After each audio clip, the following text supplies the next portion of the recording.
안녕하십니까. 교사 이진주, 이인재입니다. 반갑습니다, 여러분. 지금쯤 중학교 3학년 친구들은 고등학교 입학에 대한 설렘과 긴장이 가득할 것 같은데요. 어떤 친구를 만날지, 학교 생활은 어떨지 여러 가지 궁금한 점도 많을 거라 생각합니다.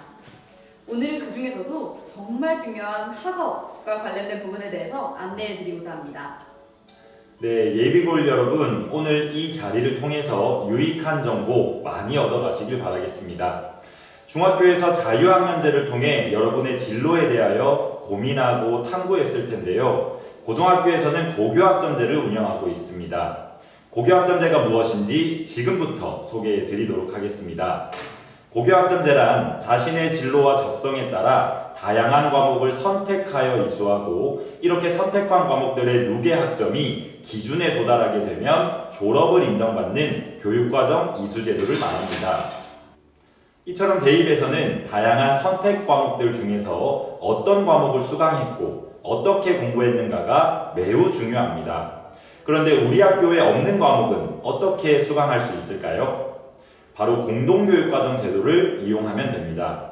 현재 중학교에서 온라인을 통해 공부하고 있는 온수학과 같은 제도가 바로 공동교육과정입니다. 우리 학교에 개설된 과목 중 여러분이 원하는 과목이 없는 경우에는 다른 학교에서 개설한 다양한 과목을 온라인과 오프라인을 이용하여 학교에서 배우는 것과 똑같이 공부할 수 있습니다. 이 제도를 이용하면 여러분의 진로와 관련된 다양한 과목을 선택하여 공부할 수 있는 장점이 있습니다. 네, 맞습니다. 이처럼 고등학교에서의 선택 과목은 여러분의 진로와 관련되기 때문에 매우 중요하죠. 그렇다면 고등학교 교육과정은 어떻게 구분되어 있을까요? 고등학교의 교육과정은 교과 영역과 창의적 체험 활동으로 나뉘며 교과 영역은 졸업시까지 174학점, 창의적 체험 활동은 18학점 등 총 192학점을 이수해야 합니다.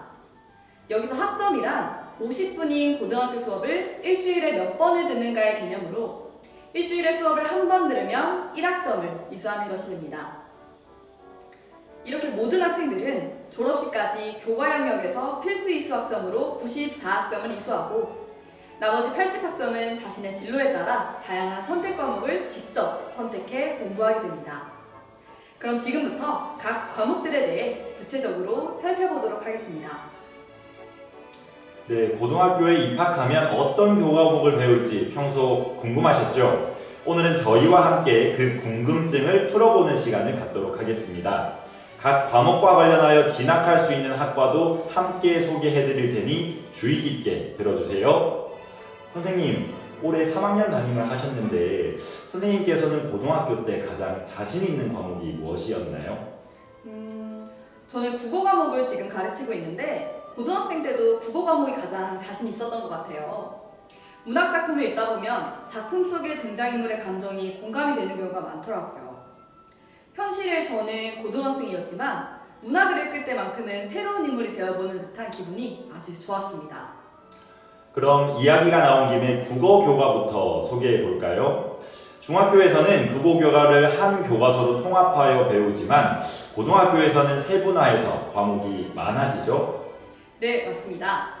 1학년 때는 모든 학생들이 공통으로 국어 과목을 배우게 됩니다. 이후 2, 3학년에 진급하면서 일반 선택과 진로 선택 과목으로 나누어 자신의 진로에 따라 3, 4과목을 선택하여 배울 수 있습니다. 먼저 일반 선택 과목으로는 국어의 본질인 듣기, 말하기와 쓰기 영역을 다루는 화법과 작문, 읽기 영역을 심화 확장한 독서, 문법과 매체와 관련된 내용을 배우는 언어와 매체, 그리고 문학 작품에 대한 다양한 활동을 바탕으로 하는 문학이 있습니다. 또 실용국어, 심화국어, 고전읽기 중에서 본인의 진로에 따라 선택해서 공부할 수 있습니다. 그렇군요. 국어에도 영역이 굉장히 다양한데 그럼 수능 시험에서는 학생들이 어떤 영역을 시험 치게 되나요? 네, 이 과목들 중에서 수능 시험에 공통으로 출제되는 과목은 독서와 문학이고 선택 과목은 화법과 작문, 언어와 매체 중에서 한 과목을 선택하여 시험을 치게 됩니다. 국어와 관련된 학과로는 국어국문학과, 신문방송학과, 문해창작학과, 문헌정보학과 등이 있습니다. 그리고 이와 관련된 진로는 교사, 언론인, 작가, 평론가, 소설가, 편집자 등이 있습니다. 중학교 때보다 국어를 어려워하는 학생들이 많다고 하셨는데 입학 전까지 학생들이 국어 공부를 어떻게 하면 좋을까요? 가장 먼저 고등학교에 입학하면 공부 시간에 비해 상대적으로 책을 읽을 시간이 부족해지기 때문에 시간적 여유가 있을 때 미리 독서를 해두는 것이 중요할 것 같습니다. 여러 분야의 교양서적들은 물론이고 특히 고전문학이나 현대문학의 단편선들을 읽고 오면 문학 공부에 많은 도움이 될 거예요. 비문학 지문을 독해하는데 어려움을 호소하는 학생들이 많은데요. 독서 지문을 꾸준히 읽으면서 중심 내용을 파악하는 연습을 하는 것도 큰 도움이 될 겁니다. 다음은 학생들이 가장 열정적으로 공부하는 과목이죠. 논리적이고 명쾌한 해설과 정답이 존재하는 수학 교과에 대해 한번 살펴보겠습니다. 1학년 때는 학생들이 공통으로 수학 과목을 배우게 됩니다. 그리고 2, 3학년 때 수학 1, 수학 2, 확률과 통계, 미적분을 배우게 됩니다. 자연과학, 공학, 의학뿐만 아니라 경제, 경영학을 포함한 사회과학, 인문학, 예체능 분야를 학습하는 데 기초가 되는 과목입니다. 또한 여러분의 진로 희망에 따라 기하, 경제수학, 인공지능 수학 등과 같은 과목을 선택하여 공부할 수도 있습니다. 과목이 정말 많네요. 그럼 수능에서는 수학 과목이 어떻게 출제되나요? 수능 시험에 출제되는 수학 과목은 공통 과목으로 지수와 로그 함수, 삼각함수와 수열을 배우는 수학 1과 함수의 극한과 미적분을 다루는 수학 2가 있습니다. 그리고 선택 과목으로는 확률과 통계, 미적분, 기하 중에서 본인이 원하는 한 과목을 선택하여 시험을 치게 된답니다. 수학과 관련된 학과로는 수학과, 통계학과, 정보통계학과, 금융수학과, 경제학과, 수학교육과 등이 있으며 수학과 관련된 진로로는 수학교사, 보험계리사, 통계학연구원, 알고리즘 개발원 등과 같은 진로가 있습니다. 네, 그렇다면 수학 과목은 어떻게 공부하는 것이 좋을까요? 네, 제가 수학 선생님께 팁을 얻어왔습니다. 수학 교과는 무엇보다 기초가 탄탄한 게 아주 중요하다고 합니다. 그래서 중학교 때 부족했던 2차 함수, 삼각함수 등 어려웠던 공부는 반드시 보완해서 입학을 해야 다음 단계를 수월하게 공부할 수 있다는 거 잊지 마시기 바랍니다. Hello everyone. Next time, let's take a look at English subject. 다음 소개해 주실 과목은 영어군요. 고등학교 영어 교과에서는 어떤 것들을 배우는지 궁금하네요. 네, 맞습니다. 바로 영어인데요. 수능 출제 과목인 영어 1과 영어 2에서는 중학교에서 배운 영어를 토대로 일반적인 주제에 관한 영어를 이해하고 영어에 대한 듣기, 말하기, 읽기, 쓰기 영역을 활용해서 영어에 대한 이해 능력과 표현 능력을 기르게 됩니다. 또한 수능 출제 과목은 아니지만 영어를 듣고 이해하여 의사소통하는 능력을 기르는 영어 회화를 배우고 영어로 읽기와 쓰기 능력을 향상시킬 수 있는 영어 독해와 작문을 배우게 됩니다. 또한 진로에 따라 영어권 문화, 진로 영어, 영미문학 읽기 등을 선택해서 공부하게 됩니다. 영어 교과는 수능에서 평가 방법이 좀 다르죠? 네, 맞습니다. 영어 교과는 수능 시험에서 점수에 따른 절대평가로 점수를 측정하게 되는데요. 90점 이상은 1등급, 80점 이상은 2등급, 이런 방식으로 평가가 진행됩니다. 이와 같이 수능에서 절대평가인 과목은 한국사도 포함됩니다. 영어 공부와 관련된 학과 및 진로는 우선 영어교육학과, 영문학과, 영어통번역학과, 국제학과가 있고요. 이와 관련된 진로로는 영어교사, 통번역사, 무역 관련 종사자, 동시통역사 등이 있습니다. 영어 공부를 잘하고 싶은 학생들도 많을 텐데 영어 공부를 위한 팁 뭐가 있을까요? 네, 먼저 고등학교 영어는 중학교 영어에 비해 굉장히 많은 어휘가 사용됩니다. 그래서 고1 필수 어휘를 암기해서 어휘량을 늘려야 되는데요. 두 번째는 구문 분석 능력으로 문장을 의미 단위로 나누는 연습을 꾸준히 하면 영어 실력을 향상시키는 데 큰 도움이 될 수 있습니다.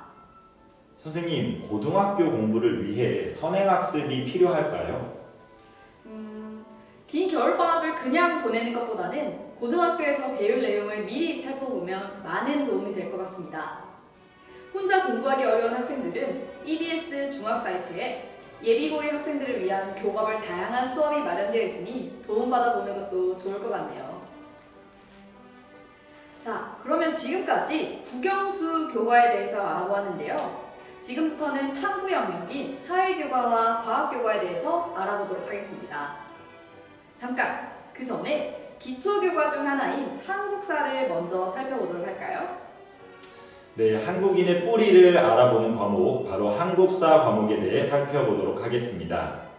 모든 학생들은 기초교과로서 공통적으로 한국사를 배우게 됩니다.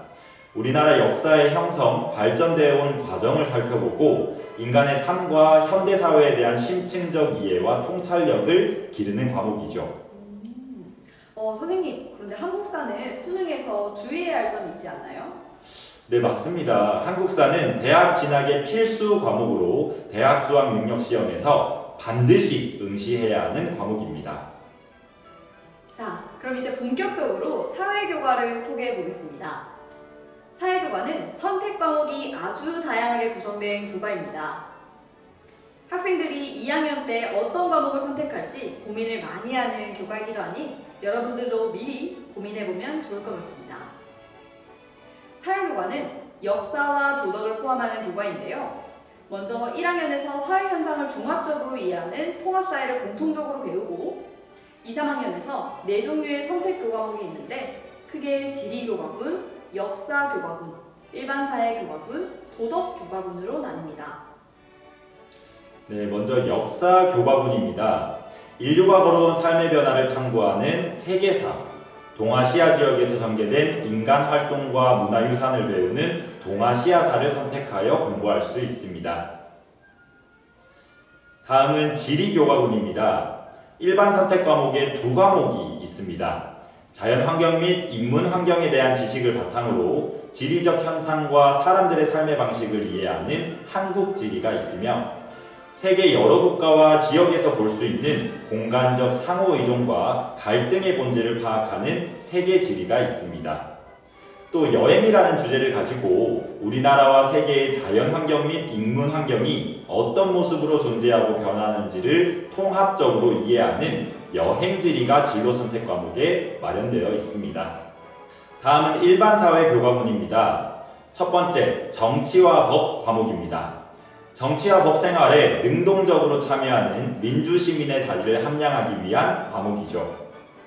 다음으로 사회문화 과목은 사회문화 현상에 대해 올바르게 이해하고 합리적 의사결정 능력을 함양하여 다양한 사회 문제에 능동적으로 대응하는 능력을 기르기 위해 개설된 과목입니다. 또한 경제 과목은 경제의 기본 원리와 이론을 실제 생활의 경험과 관련지어 이해하고 경제적 사고력과 문제 해결력을 기르기 위해 개설된 과목입니다. 진로 선택 과목으로 사회문제 탐구라는 과목도 있습니다. 네, 사회교과군의 마지막인 도덕교과군은 제가 소개해 드릴게요. 삶의 다양한 영역에서 발생하는 도덕적 문제와 정의, 책임과 같은 도덕적 가치, 덕목에 대한 깊은 이해를 추구하는 생활과 윤리, 윤리와 사상, 고정과 윤리 등이 있습니다. 자, 지금까지 여러 과목을 소개했는데 다음으로 소개할 과목 어떤 과목일까요? 선생님, 미래에는 하늘을 나는 자동차가 개발되고 질병으로 고통받지 않는 그런 세상이 올 수도 있다고 하는데요. 그렇죠. 저도 언제 그런 세상이 펼쳐질지 궁금합니다. 그런 세상을 한 번쯤 여러분들도 꿈꿔봤을 텐데요. 우리의 호기심과 상상력을 현실로 만드는 데 기초가 되는 과목이죠. 과학교과를 소개해드리도록 하겠습니다. 공통으로 배우게 되는 통합과학과 과학탐구 실험은 중학교에서 배운 과학의 기본 개념과 탐구 방법을 바탕으로 자연과학을 통합적으로 이해하고 과학탐구 활동과 체험을 통해 미래 사회에 필요한 과학적 소양을 함양하기 위한 과목입니다. 2학년으로 진급하면 개인과 사회 문제를 과학적이고 창의적으로 해결하기 위한 과학적 소양을 기르기 위한 과목으로 물리학, 화학, 생명과학, 지구과학 중에서 자신의 진로에 따라 2개에서 3개 과목을 선택하여 배우게 됩니다. 물리학은 첨단 과학기술과 실생활 관련 주제를 중심으로 힘과 운동, 열과 에너지 등의 기본 개념을 이해하고 배우는 과목입니다. 화학은 일상생활과 밀접하게 관련된 물질 구성 입자인 양성자, 중성자 등의 화학 결합, 화학 반응 및 에너지의 발생 등에 대한 탐구 활동을 합니다. 생명과학은 사람의 몸을 중심으로 나타나는 자극과 반응, 생식, 유전, 진화 등 생명 현상에 대한 이해를 통해 생명과학의 기초 소양을 기르기 위한 과목입니다. 마지막으로 지구과학은 지구의 역사, 바다의 성질, 대기와 바닷물의 상호작용, 우주의 기원과 진화 등 지구와 우주에 대한 기초 소양을 기르기 위한 과목입니다. 지금까지 안내드린 사회교과, 과학교과를 수능에서는 탐구 영역이라고 하는데요. 탐구 영역은 세부 과목이 다양하게 많이 있네요. 선생님, 탐구 영역을 공부하고 수능 시험을 칠 때 학생들이 준비해야 할 사항이 있을까요? 네, 수능 시험에서는 사회교과와 과학교과 중에서 원하는 2개의 과목을 선택해서 시험에 응시하면 됩니다. 그런데 대학교마다 필수로 요구하는 탐구 과목이 있어서 여러분의 관심 대학의 주요 입시 공지사항을 반드시 확인해야 됩니다. 과학과 관련된 학과로는 과학교육과, 공학계열, 화학계열, 생명공학계열, 유전공학, 의학계열, 환경공학과 등이 있습니다. 또한 이와 관련된 진로로는 과학교사, 기계공학자, 제약연구원, 나노공학기술자, 환경영향평가원, 천문대기학자 등이 있습니다. 체육예술교과도 빼놓으면 안 되겠죠. 체육예술교과는 공통과목은 없습니다. 일반 선택 과목으로 체육, 운동과 건강, 음악, 미술, 연극 등과 같은 과목이 있으며 진로 선택 과목으로 음악 연주, 음악 감상과 비평, 미술 창작, 미술 감상과 비평 같은 과목이 있습니다. 지금까지 국영수 사과와 체육예술교과에 대해서 살펴보았는데 다음 마지막으로 소개할 교과는 생활교양교과입니다. 수능 시험에 출제되지는 않지만 3년 동안 총 16학점을 이수해야 할 생활교양교과는 다음과 같습니다. 기술과정교과에서는 기술과정, 그리고 컴퓨터 과학에 대한 개념을 다루는 정보 과목, 진로 선택 과목으로는 창의경영, 지식재산 일반 등의 과목이 있습니다. 제2외국어, 한문교과에서는 다양한 외국어 과목과 한문 과목이 있으며 이 중에서 1개에서 2개 과목을 선택하여 공부하게 됩니다. 교양교과는 철학, 논리학, 심리학 등 총 10개 과목이 개설되어 있고 여러분들은 이 중에서 2개 과목 정도를 선택하여 공부하게 됩니다. 선생님, 그러면 마지막으로 학생들에게 알려줄 만한 고등학교 공부 팁이 있을까요? 공부량이 많아지기 때문에 플래너를 활용해서 계획을 세우고 점검하며 자기주도적으로 공부하는 습관이 정말 중요하답니다. 그리고 발표와 조별 수행 과제 등 활동형 수업도 많기 때문에 동료인 친구들과 서로 협력해서 과제를 수행하는 태도도 굉장히 중요하답니다. 진로와 목표가 뚜렷하다면 더 열심히 공부하게 될 거예요. 네, 지금까지 여러분이 고등학교에 입학해서 배우게 될 교과목들에 대해서 살펴보았습니다. 고등학교 입학은 또 다른 새로운 출발이라고 할 수 있죠. 미리 어떤 과목들을 배우고 각 교과의 성격은 어떠한지 미리 알고 공부한다면 여러분들에게 많은 도움이 될 것입니다. 고등학교 입학 전까지 긴 겨울 방학을 앞두고 있는데요. 중학교 때 생활을 되돌아보면서 새로운 출발을 위한 계획을 하는 알찬 시간 보내시길 바랍니다. 진로에 대한 고민도 진지하게 해보면서요. 여러분들 따뜻한 봄날 고등학교에서 만나길 기다리겠습니다. 여러분의 새로운 출발, 고등학교 생활을 응원합니다.